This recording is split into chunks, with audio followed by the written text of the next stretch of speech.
Dito sa Papa Dudut Stories, ikaw ay hindi nag-iisa.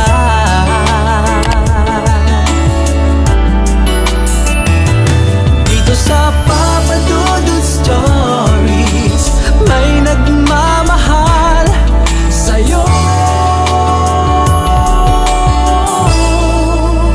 Papa Dudut Stories, Papa Dudut Stories. Sa lahat po ng mga nakatutok ngayon, huwag pong kalimutan mag-like, mag-share at mag-subscribe. Maraming salamat po sa inyong lahat.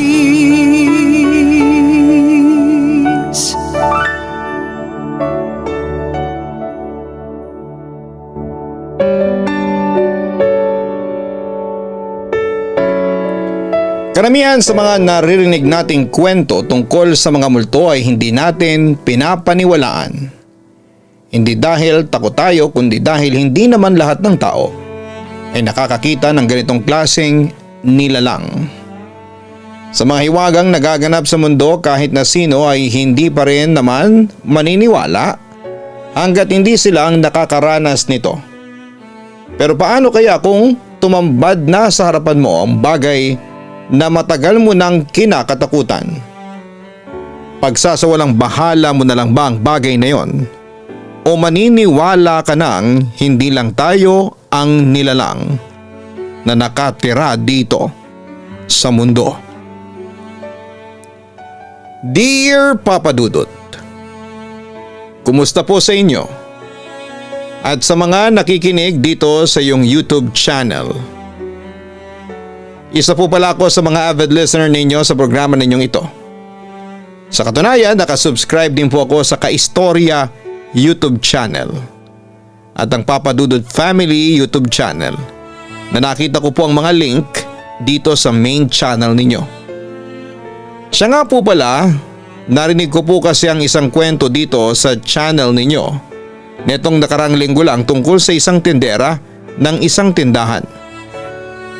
Ang totoo po niya, nakilala ko sa personal ang letter sender.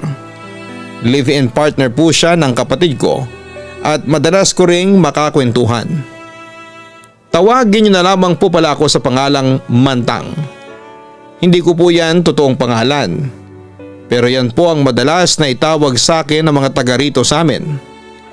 16 years old pa lamang po pala ako at pang-anim sa 7 magkakapatid. Mag-grade 10 pa lamang ako sa darating na pasukan. Sa murang edad ko po ay natuto na akong magbanat ng buto dahil sa hirap ng buhay. Hindi naman kasi kami biniyayaan ng marangyang pamumuhay tulad ng ibang kabataang tulad ko. Noon po ay madalas akong nagpupunta sa bahay ng tiyahin ko para maglaba at mamalansya. Binibigyan naman po niya ako ng pera pagkatapos ng trabaho sa kanya. Pero noong nagtagal ay napansin ko na hindi na lamang paglalabada at pamamlansya ang pinapagawa niya sa akin. Hindi nga nagtagal ay pati ibang gawaing bahay na sila dapat ang gumagawa ay inatas na sa akin. Wala naman po akong reklamo doon basta babayaran nila ako sa trabahong pinapagawa nila. Pero hindi nagtagal ay wala na halos akong nakukuhang sweldo sa tiyahin ko. Hindi ko rin alam kung bakit bigla na lamang nagkaganoon, Papa Dudut. Tinis ko nga ang bagay na yon. Sa loob ng ilang buwan pero hindi talaga maatim.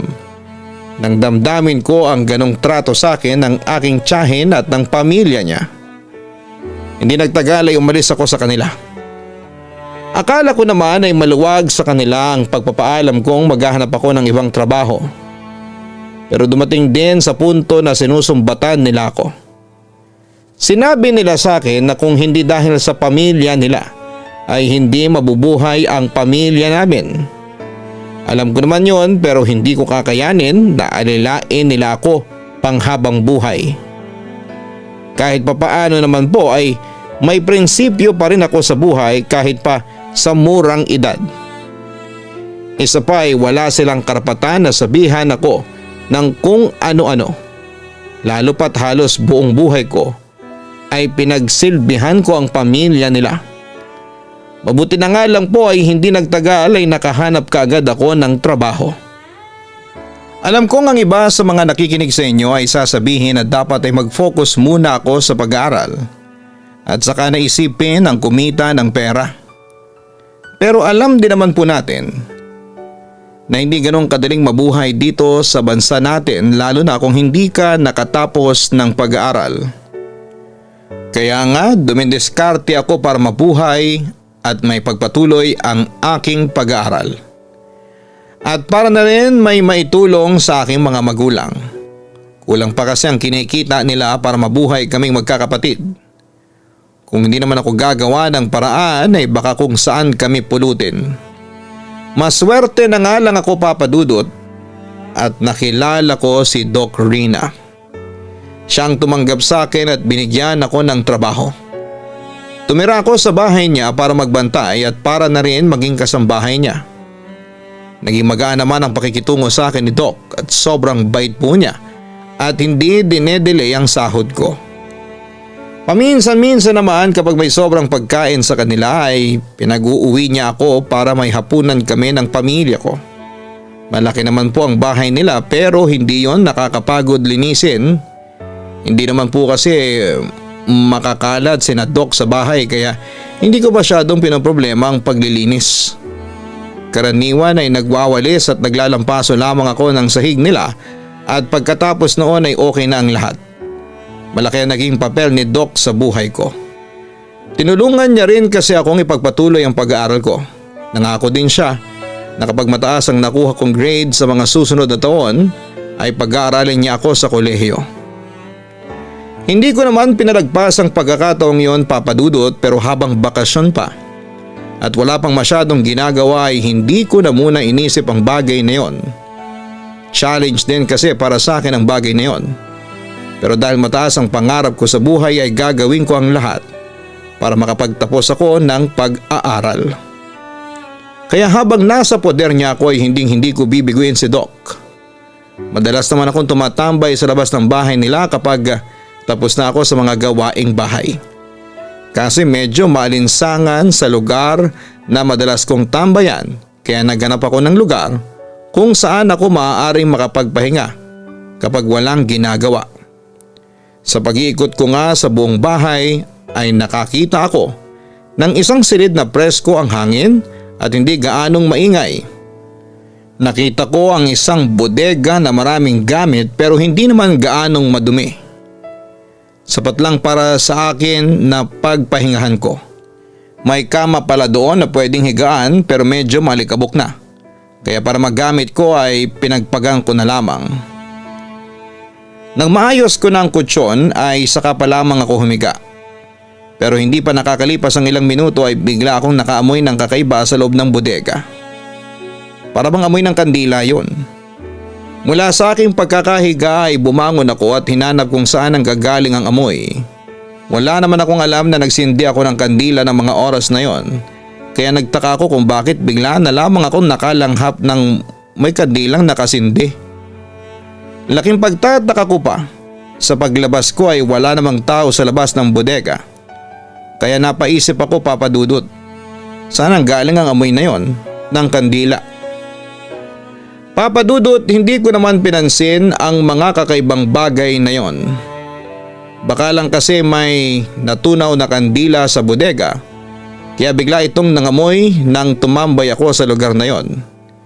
Hindi rin ako masyadong nagpapaniwala sa mga sabi-sabi tungkol sa mga senyales na may multo daw o kaya naman ay may mamamatay kapag nakaamoy ka ng kandila pero wala namang kandilang nakasindi sa paligid.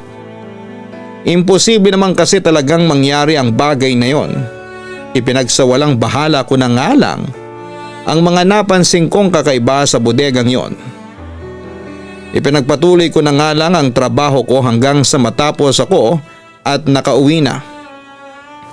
Minsan lang ako magstay in sa bahay ni Doc dahil madalas naman ay may tao roon. Alas 6 ng gabi ako umuwi sa amin at ako na rin ang nagluluto ng hapunan. Hindi naman ako nagreklamo dahil sanay naman ako sa mga gawaing bahay. Minsan nga ay kinumusta ako ng aking nanay kung kumusta raw ang trabaho ko sa bahay ni na Doc. Ang sabi ko naman ay ayos lang. Hindi pa rin talaga pala kami tinitigilan ng tiyahing kong ng mga panahong yon, Papa Dudut. Palagi pa rin nilang ipinamumukha sa amin na wala kaming kwentang tao dahil lang mahirap kami. Doon ko napagtanto na kung sino pang kadugo mo ay siya pang maglulugmok sa iyo at pilit kang ibababa. Pero dahil pinalaki kami ng mga magulang namin na mabuting tao ay hindi ko na lamang sila pinatulan pa. Ipinagpatuloy ko pa rin ang pagtatrabaho ko kay Doc. Sa totoo lang, araw-araw ako nagpapasalamat sa kanya sa pagtanggap sa akin kahit sobrang bata ko pa. Nakiusap nga lang ako noon kay Doc. Natanggapin ako dahil kailangan ko talaga ng trabaho para din sa pag-aaral ko. Hindi pa nga sana niya ako tatanggapin dahil sa minor de edad lamang ako at wala pa sa hustong gulang para magtrabaho. Sinabi ko naman sa kanya na masipag ako at mapagkakatiwalaan sa lahat ng bagay. Kaya kahit may pagdadalawang isip siya noon ay tinanggap pa rin niya ako. Kaya naman bilang ganti sa kanyang kabutihang loob ay pinagbutihan ko talaga ang aking trabaho. Hindi ako nagreklamo kahit na isang beses sa mga pinapagawa niya sa akin. Wala din naman akong dapat na ikareklamo dahil magaan lang naman ang mga bagay na ipinapagawa niya sa akin, hindi tulad sa nauna kong trabaho. Linis ng bahay at pagluluto lang kasi ang madalas kong ginagawa sa kanila. Hindi nila pinapagawa sa akin ang paglalaba dahil mas gusto nila na magpa-laundry kesa iutos pa sa akin ang bagay na yon, Papa Dudut. Minsan nga ay nag-request ako na ako na rin ang maglaba ng mga damit nila at ako na rin ang bayaran. Pero hindi daw pwede dahil masyadong marami yon. Hindi niya raw kayang ibigay sa akin ang ganong gawain lalo pat mas gusto kong maglaba na kinukusot ang damit kaysa gumamit ng washing machine. Hindi naman daw kasi niya kayang makita na inaabuso ko ang katawan ko para lang kumita ng pera. Kaya hindi na ako nagpumilit pa dahil ramdam ko rin naman na may concern sa akin si Doc Rina. Dahil nga doon ay hindi ko na lang ipinilit ang bagay na yon, Papa Dudut. Pero may ibang bagay na ipinapagawa sa akin si Doc at babayaran niya raw ako ng extra. Kailangan ko lang daw tumao sa bahay nila sa loob ng 2 gabi dahil ang araw na yon pala ay may family reunion silang dapat napuntahan. Medyo malayo daw ang biyahe kaya baka matagalan sila bago makauwi ng kanyang pamilya. Pumayag naman ako pero ang sabi niya ay sa kusina lamang ako pwedeng matulog. Hindi naman po sa nagrereklamo ako pero ayaw ko sa kusina. Dahil bukod sa mainit ay medyo maingay pa roon dahil malapit yon sa daan kung saan ay maraming dumadaang sasakyan. Nakiusap ako sa kanya na kung maaari ay sa bodega na lamang ako matulog. Nagulat pa nga siya nung sabihin ko yon. Hindi niya raw kasi alam kung malinis ang bodega nila at magiging komportable ba raw ako roon. Sinabi ko naman kay Doc na okay lang ako doon dahil minsan akong tumambay sa kanilang bodega. Pumayag naman po siya sa gusto kong mangyari. Basta siguraduhin ko lang daw na magiging komportable ako sa pagtulog. Pinahiram naman niya ako ng ventilador para may magamit ako sa bodega. Gamitin ko raw muna yon para hindi ako kagatin ng mga lamok. Hapon na po nang makalis sila sa bahay, Papa Dudut. Nang maiwan naman ako mag-isa ay naglinis muna ako ng mga pinagkainan nila at naglampaso na rin ng sahig.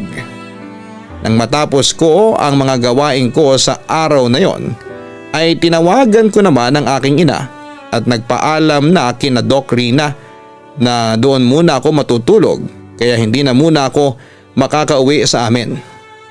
Matapos ngayon ay dinala ko na ang ventilador na ipinahiram niya sa akin sa bodega para makapagpahinga na.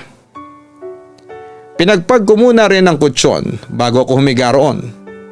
Nang masigurado kong komportable na ako sa pwesto ko, ay nag-scroll muna ako sa cellphone ko. Abot kasi ang wifi sa bodega kaya hindi ko na problema ang internet. Mabuti na lang talaga at hindi pinatay ni na Doc Rina ang wifi bago umalis. kaya hindi na ako nagkaproblema pa kung may mapaglilibangan ako. Masaya lamang akong nanonood ng videos noon sa phone ko at hindi alintana ang katahimikan sa paligid. Nakahiga lang ako at nakatutok sa screen ng phone ko. Katapat ko naman ay isang bintana kung saan ay may makikitang isang malaking puno. Medyo madilim na ng mga oras na yon, kaya hindi ko na gaanong nakikita ang mga bagay sa labas. Pero habang abala ko sa panonood ay bigla akong may naaninag sa labas. Sa labas yon ng bintana habang nanonood ng video. Para bang nakakita ako ng korte ng malaking tao na nakatayo sa harap ng malaking puno. Sa pagkagulat ko ay bigla akong napatingin doon, pero nang ma-focus ko na ang tingin ko sa labas ng bintanang nasa tapat ko ay wala naman ako nakita, Papa Dudut. Naisip ko na baka guni-guni ko lamang yon. Hindi ko naman pinansin ang bagay na yon, Papa Dudut. Nagpatuloy na nga lang ulit ako sa ginagawa kong paglilibang. Hanggang sa makaramdam ako ng gutom. Saka ko lang naalala na hindi pa pala ako naghahapunan. Kaya bumangon muna ulit ako at naghanap ng pagkain sa kusina. Mabuti na lamang talaga at may natira pang kanin at ulam doon, kaya yun na lamang ang nilantakan ko bilang hapunan. Pero habang kumakain ay hindi pa rin mawala sa isipan ko ang mga nakita ko kanina sa tapat ng bintana. Para talaga kasing may malaking lalaking nakatayo sa harap ng bintana at nakatingin sa akin. Nawala lamang yon bigla nang sa direksyon na ng bintana ako tumingin. Hindi ko alam kung bakit bigla akong kinilabutan noong mga oras na yon. Pero wala namang magagawa ang takot ko. Kaya kesa magtiis na matulog sa kusina ay pinili ko na lamang bumalik sa bodega. Hindi naman kasi ako naniniwala sa mga multo o masasamang elemento sa paligid. Para kasi sa akin ay likha lamang sila ng malilikot na imahinasyon ng mga tao o kaya naman ay gawa-gawang kwento ng mga matatanda para panakot lang sa atin o mga bata pa tayo. Masyado nang moderno ang panahon ngayon para magkaroon pa ng ganong klaseng nilalang sa mundo. Isa pa ang madalas ko lang namang napapanood sa mga video ay karaniwang mga edited lang ng mga tao. Nagmumukha lang kapani-paniwala dahil nilalagyan nila ng kwento. Nang matapos nga akong maghapunan ay bumalik na ako sa bodega at nanood ulit ng mga nakakatuwang video. Hindi ko na namalayan ang oras hanggang sa makatulog na nga lang ako. Hindi ko naman nalintana ang lalim ng gabi at nagising na lamang ako sa kalagitnaan ng mahimbing kong pagtulog nang makaramdam ako ng sobrang lamig na hangin. Hindi ko alam kung bakit sobrang ginaw nang nararamdaman ko ng mga oras na yon. Parang bigla na lamang akong pinasok ng malamig na hangin sa loob ng bodegang tinutulugan ko. Nang imulat ko naman ang mga mata ko ay patay ang ilaw at ventilador. Hindi ko alam kung anong nangyari pero tingin ko ay biglang nawala ng kuryente. Nang tingnan ko naman ang oras sa cellphone ko ay pasado 3:00 na ng madaling araw yon. Masyado pang maaga para bumangon at hindi ko makita ang daan palabas sa pinto dahil nga sa sobrang dilim ng paligid. Pero nang ibaling ko ang mga mata ko sa bintana ay may naaninag akong kakaiba. Korting tao yun at lalaki. Medyo madilim at hindi ko maaninag ang mukha niya. Mamukat-mukat pa ako nang tignan ko siya. Pero bigla akong nabalutan ng kakaibang takot nang makita ko siya ng malinaw.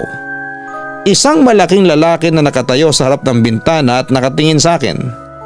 Nanlilisik pa ang kanyang mga mapupulang mga mata at para bang anumang oras ay maaari niya akong sugurin. Papa Dudut, hindi ko maunawaan kung anong klaseng takot ang naramdaman ko ng mga oras na yon. Para bang bigla na lamang ako nanigas sa kinakahigaan ko at hindi ko magawang maigalaw ang kahit na anong parte ng katawan ko. Nakatitig lamang siya sa akin, ang lalaking yon, na hindi ko maaninag ang mukha niya. Pero kitang-kita ko ang panlilisik ng kanyang mga mata. Sobrang lakas ng kabog ng dibdib ko sa nakita ko. Pakiramdam ko nga ay anumang oras ay katapusan ko na. Ang tangi ko na lamang nagawa ay ipikit ang aking mga mata at magdasal. Hindi ko alam kung gaano katagal kong ginawa ang bagay na yon para lamang mawala ang takot ko. Paulit-ulit lamang akong nagdarasal hanggang sa wakas ay marinig kong umandar na ang bentilador at sa wakas ay nagkailaw na. Nang imulat ko naman ang aking mga mata ay wala na ang lalaking yon sa bintana. Pero hindi natapos doon ang takot na nararamdaman ko. Nakarehistro na sa isipan ko ang itsura ng malaking lalaking yon na nakatayo sa harapan ng bintana. Dahil nga sa takot na baka magpakitang muli ay nagtalukbong ako ng kumot at hindi ininda ang init na nararamdaman ko. Hindi ko kasi alam kung ano ang gagawin ko oras na makita ko ulit siya. Hindi ko naman nakalain na hindi pala guni-guni ang mga nakita ko bago ko matulog. Hindi ko rin alam kung kakayanin ko pang magstay dito sa bodega pagkatapos ng lahat ng mga nangyari. Pinalipas ko na lang ang oras, nagising ang aking diwa at hinintay na mag-umaga. Pasado 6:00 na nang magdesisyon akong bumangon at iniligpit ko na nga lang ang aking higaan. Pero kahit na isang segundo ay hindi sumagi sa isipan ko na lingunin ang bintana kung saan ko nakita ang nakakatakot na nilalang. Nang makalabas ako ng bodega ay kaagad ko naman yung nilak. Simula noon ay ipinangako ko na sa sarili ko na hindi na ako tutulog pa sa lugar na yon o mag-i-stay man lang kahit ilang segundo. Titiisin ko na lamang ang matulog sa kusina, total naman ay isang gabi na lamang ang ilalagi ko sa bahay na yon. Dahil nga sa nangyari ay kaagad akong nagkwento sa aking ina. Sinabi ko sa kanya ang mga nakita ko sa bodegang yon at kaagad naman niya akong pinuntahan. Nag-alala daw siya dahil baka kung anong mangyari sa akin sa bahay na yon. Kaya naman umuwi na lang muna raw ako at magpaalam sa amo ko. Pero hindi ko naman pwedeng gawin yon dahil baka mapagalitan ako ni Doc. At isa pa ay nahihiya din ako sa kanya. Dahil nga hindi ako napilit ng aking ina ay binigyan na lamang niya ako ng rosaryo. Gamitin ko raw yon kapag nakaramdam ako ng kakaiba sa bahay na binabantayan ko. Likas kasing madasalin ang ina ko. Kaya madalas ay may dala siyang rosaryo o kaya naman ay Biblia. Kinuha ko naman yon at itinabi sa bulsa ko. Mas mabuti na ring may dala akong ganon para kung sakaling magpakita ulit ang nakakatakot na nilalang na yon ay may panlaban ako. Sa kabila ng mga nangyaring kababalaghan sa akin noong gabing yon ay hindi pa rin ako nagpatinag sa takot. Wala rin naman akong magagawa kung pangungunahan ko ang ganong klase ng pakiramdam. Ang tangi ko na lang nagawa ng mga panahong yon ay ipagsawalang bahala na lamang ang mga nakita ko ng gabing yon. Nang sumunod na gabi nga ay sa kusina na ako natulog. Naglatag na lamang ako ng kutsyon sa sahig at doon na lamang nahiga. Tapos na naman ang mga gawain ko at nakakain na rin ako ng hapunan. Pero dahil nga sa kusina ako natulog ay hindi maiiwasang makarinig ako ng maiingay na tunog ng sasakyan mula sa labas. Dito kasi sa amin kahit hating gabi ay may mga motorsiklong dumaraan na sobrang ingay ng tambutso. Maaga pa naman kaya minabuti ko munang libangin ang aking sarili sa panonood ng videos sa aking cellphone. Hindi ko na nga napansin ang oras dahil nalibang ako sa mga pinapanood ko. Ilang saglit nga lang ay nag-video call si Doc Rina sa akin. Kinumusta niya ako at tinanong kung kumain na ako. Sinagot ko naman siya na ayos lang ako at nakakain na rin. Nagtaka nga siya nang makita akong nasa kusina. Ang akala raw niya ay sa bodega ko gustong matulog. Hindi ko alam kung sasabihin ko sa kanya ang totoo, baka pagalitan niya lamang kasi ako at hindi maniwala sa mga sasabihin ko. Kaya ang palusot ko na lamang ay masyadong mainit sa bodega kaya hindi na ako roon natulog pa. Sinabi naman niya na uuwi na rin sila kinabukasan. Hindi na raw dapat ako magpuyat kaya matulog na raw ako. Sinang-ayunan ko na lamang siya tapos ay nagpaalam na rin. Huling gabi ko na rin namang matutulog doon kaya hindi na ako mangangamba na baka magpakita ulit sa akin ang nakakakilabot na itsura ng lalaki sa bodega Papa Dudut. Sa totoo lang, noon lang talaga ako nakakita ng ganong klase ng nilalang sa tanang buhay ko. At ang takot na naramdaman ko ng mga oras na yon ay patunay lang na hindi isang tao ang nakita ko kundi isang nakakatakot na nilalang. May mga narinig na ako noon tungkol sa bahay na ito bago pa ako mamasukan bilang kasambahay ni na Doc.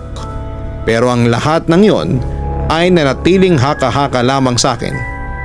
Hindi naman kasi ako makapaniwala sa mga sinasabi ng iba, lalo pat sa disenyo ng bahay na ito.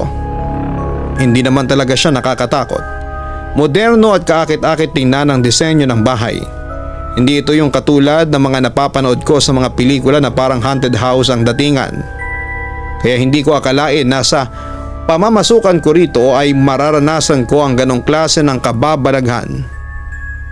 Napapaisip nga ako kung paano nagkaroon ng multo sa bahay na ito. Palagi namang sinasabi sa akin ng mga kapatid ko na kahit naman saan ay may mga gumagalang kaluluwa sa paligid. Pero kahit kailan ay hindi ako naniwala sa kanila.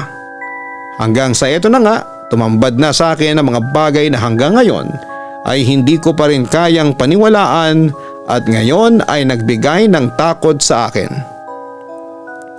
Hindi ko na rin namalayan kung anong oras ako nakatulog noon sa kusina Papa Dudut. Dahil na rin sa pagod ko siguro ay nakatulog na lamang ako na hawak ang phone ko at nakaplay pa ang K-drama na pinapanood ko. Nagising na nga lang ako nang makarinig ng malakas na pagharurot ng motor. Bigla ko na lang ding naramdaman na naiihi ako. Kaya bumangon muna ako para magbanyo. Nang tumayo ako para pumunta sana sa CR ay bigla ako nakaramdam ng kakaiba.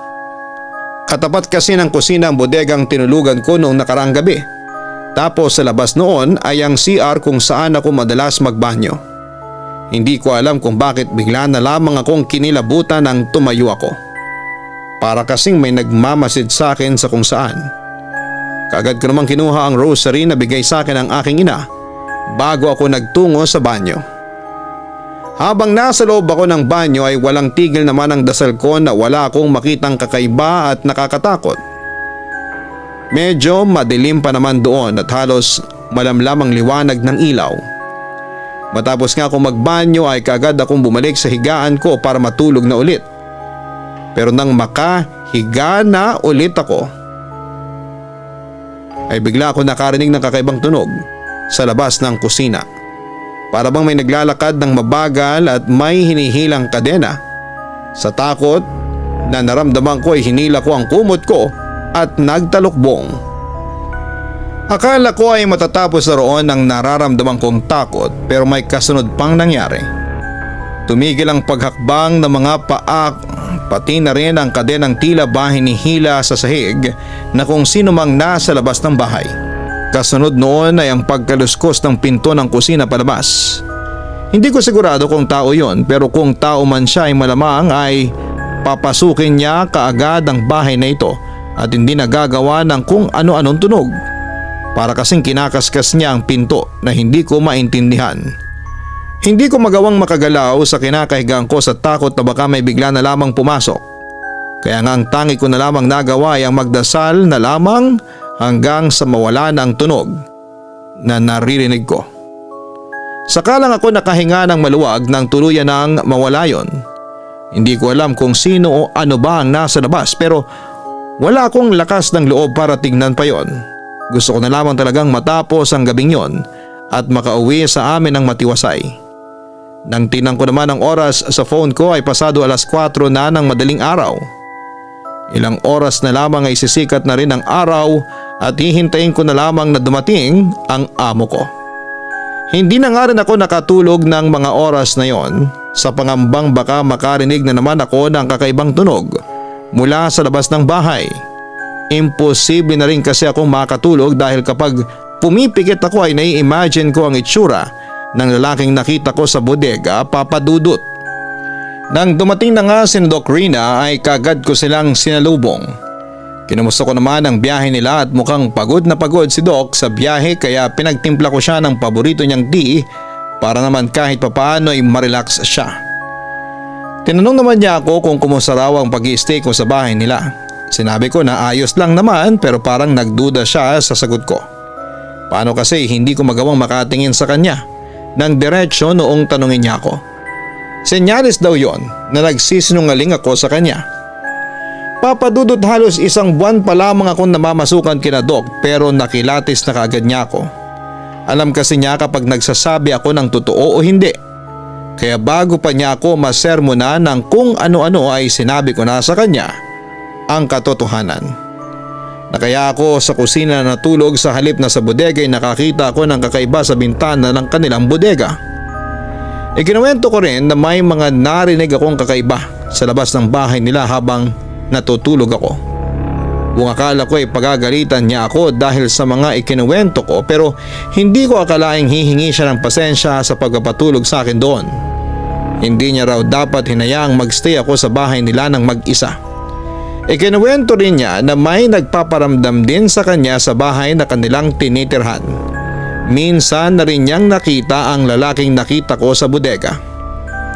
Saka ko lang nalaman na ang tinitirikan pala ng bodega ay may nakalibing na isang sundalo noong World War II. Kasi ay may pinatay na mga sundalo sa lugar namin at itinapo na lamang basta ang bangkay ng mga ito sa kung saan saan. Noong itinatayo pa lang ang bahay ni na doktora ay may natagpuang mga kalansay sa ilalim ng lupa nito. Malapit lang din doon sa bodega. Matagal na panahon na yon kaya ipinagsawalang bahala na lamang nila ang bagay na yon. Dahil sigurado rin naman na wala nang magkakainteres pa sa nakitang kalansay. Pero hindi naman niya lubos akalain na hanggang ngayon ay magpaparamdam pa rin ang sundalong yon. Bigla akong kinilabutan sa mga nalaman ko. Tinanong ko naman si Doc kung ano ang ginagawa niya kapag nagpaparamdam ang nakakatakot na nilalang na yon sa kanya. Nagdarasal na lang daw siya at pagkatapos ay nawawala din naman. Sinubukan din daw niyang ipabless ang buong bahay na yon pero kahit ganoon ay hindi pa rin tumitigil sa pagpaparamdam ang naturang kaluluwa ng sundalong namatay sa giyera. Para daw kasing naghahanap pa rin po ito ng hustisya sa kanyang pagkamatay. Naisip kong isuggest sa kanya na mag-hire ng mga paranormal experts at baka sakaling may magawa ang mga yon. Gusto niya rin daw gawin ang bagay na yon pero wala daw siyang oras at isa pa ay wala naman siyang mga kakilalang paranormal experts na malapit sa amin. Kaya tinanong niya ako kung sakaling may kakilala ko ay i-recommend ako sa kanya nang sa ganon ay matapos na ang kanyang problema. Papa Dudut, kahit na ganon ang nangyari sa akin ay hindi naman ako tumigil sa pamamasukan kay Doc Rina. Wala rin naman kasi siyang makuhang ibang kasambahay na mapagkakatiwalaan bukod sa akin. Isa pa'y pinangako ko sa sarili ko na hindi ako tutungtong sa bodegang yon kahit na anong mangyari. Sinabi naman sa akin ni Doc Rina na hindi na raw ulit niya ako hahayaang matulog ng mag-isa sa kanilang bahay. Kung sakaling aalis man sila ay makikiusap na lamang siya sa mga kamag-anak nila na malapit lang sa kanilang tinitirhan na doon na muna matulog. Okay lang naman sa akin na matulog ako roon kahit may magparamdam. Basta wag lang siyang mananakit. Matapos ngang usapan naming dalawa ni Doc ay nagpaalam na muna ako na uuwi na. Pinayagan naman niya ako at sinabing mag-day off muna ako. Pero bago ko umalis ay inabot na niya ang sahod ko sa araw na yon. Matapos ngayon ay sa kusina na ako dumaan pero nang makita ko ang pinto ay laking gulat ko sa nakita ko. May mga kaskas ang pinto na tila balikha ng matatalim na kuko. Bigla ko naalala mga narinig ko noong gabing yon habang natutulog ako sa kusina. Posibleng ang tunog na yon ay galing sa mga kaskas ng pinto na nakita ko. Hindi ko na lamang sinabi kay Doc ang mga yon dahil ayaw ko rin namang matakot siya. Pagod na rin siya mula sa mahabang biyahe kaya minabuti ko na lamang na huwag na munang sabihin ang mga nakita ko. Nang makauwi nga ako ay ikinuwento ko sa aking ina ang mga kababalaghang naranasan ko sa bahay ni Doc Rina. Maging siya ay hindi rin makapaniwala sa mga narinig mula sa akin. Doon niya ipanaliwanag ng bahay ni Doc ay dati na ring naging kulungan ng mga sundalong Pilipinong lumaban sa mga Espanyol. Kaya hindi malayong may magparamdam nga sa akin sa lugar na yon. Wala rin naman akong magagawa kung may mga nagpaparamdam na mga kaluluwa sa paligid ng bahay na kinatitirikan ni Doc. dahil ang lahat daw ng nilalang na yon ay naghahanap pa rin ng hustisya sa kanilang pagkamatay hanggang sa ngayon. Ang pinakamainam ko na nga lang daw gawin ay magtirik ng kandila sa lugar kung saan sila madalas magparamdam at ipagdasal na lang ang mga kaluluwa nila na matahimik na. Sa makatuwid ay hindi mawawala ang mga nakakatakot na pagpaparamdam na yon sa bahay ni Doc Rina. Pero sana'y maging safe pa rin ang pamilya niya sa kabila ng mga kababalaghang nangyayari sa kanilang tirahan. Hanggang dito na lamang po Papa Dudut, at maraming salamat na naging parte rin ng inyong YouTube channel itong kwento ko. Sana'y marami pa kayong kwentong may bahagi sa darating na panahon. Sana rin ay nag-enjoy ang mga nakikinig sa inyo sa kwentong ibinahagi ko. Alam kong iba ay hindi maniniwala, pero wala naman akong magagawa kung hindi bukas ang kanilang isipan sa ganitong klase ng usapin. Basta ang masasabi ko lang ay marami tayong nilalang na nakatira sa mundo, lubos na gumagalang, mantang. Hindi natin maitatago sa sarili natin na may mga kakaiba at nakakatakot tayong karanasan minsan sa buhay natin. Tatatakang mga yon hanggang sa tumanda tayo at mamatay. Sa lahat kasi ng emosyon na ayaw nating maramdaman ay ang takot. Pero hindi natin maiiwasan ang bagay na yon, katulad na lamang na nangyari sa letter sender natin na si Mantang. Noong una ay binabaliwalaan niya mga kakaibang bagay na napapansin niya sa bahay ng kanyang pinagsisilbihan. Pero nung tumambad na sa kanyang mga nakakatakot na mga karanasan ay doon pa lang siya naniwala sa mga nilalang na hindi nakikita ng iba. Kaya kung sakali mang maranasan mo ang ganitong klase ng takot ay isa lang ang maaari mong gawin. Yon ay ang magdasal, Papa Dudut.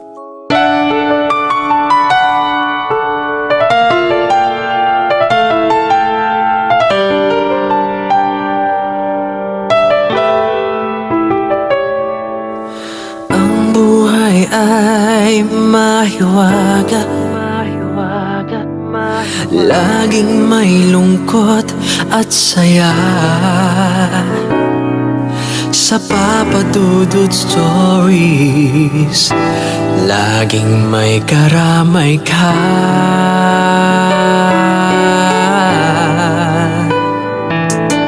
Mga problemang kaibigan,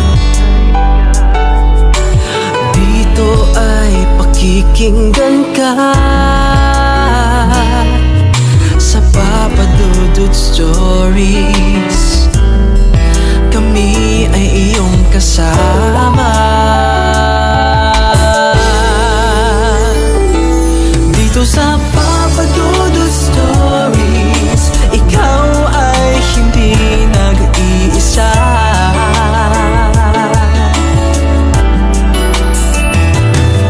Sa Papa Dudut Stories, may nagmamahal sa'yo. Papa Dudut Stories, Papa Dudut Stories, Papa Dudut Stories. Hello mga ka-online, ako po ang inyong si Papa Dudut. Huwag kalimutan na mag-like, mag-share at mag-subscribe. Pindutin ang notification bell para mas maraming video ang mapanood ninyo. Maraming salamat po sa inyong walang sawang pagtitiwala.